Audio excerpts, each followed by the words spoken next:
Imagine a village market where all are free to come and sell their products at whatever prices they desire. So this is an example of globalized trade. A very good evening friends. So today I am here to talk on the topic that is the globalization.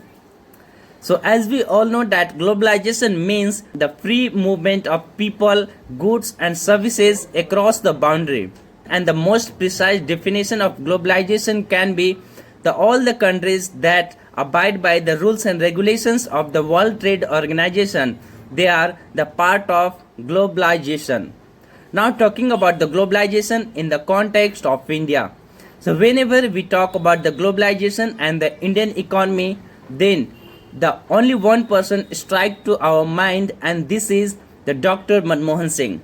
He was the then finance minister of India in 1992 when the term globalization was introduced to Indian economy.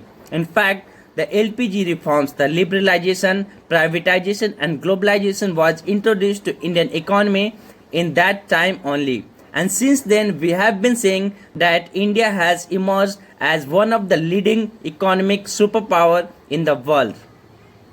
Thereafter, the growth of Indian economy, it seen a sudden rise, and its growth rate was at an average of 6.1% annual growth rate till next 5 years, which we had seen a negative of 13% growth rate in year 1991 and 1992. Not only the growth rate but also the India's export was risen tremendously. Since the implementation of globalization to Indian economy, the India's export was increasing at an average of 20% annual growth rate.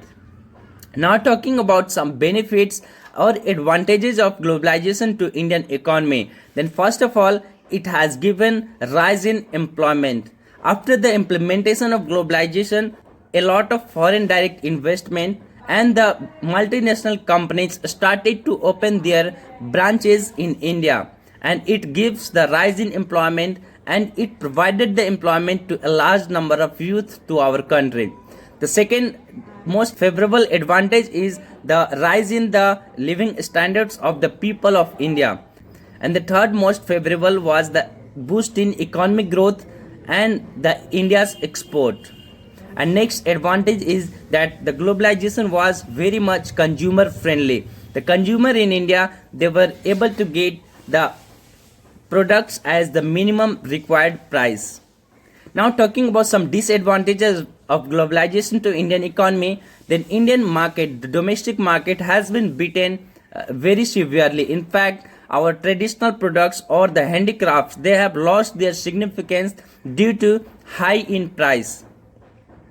So at the end, I would like to conclude by saying that the globalization is a good thing, but at the same time, we need to focus on the Atmanirbhar campaign and the Make in India initiative and make the Indian products available in the global market. And that's why we should always be vocal for local Indian products. That's all. Thank you.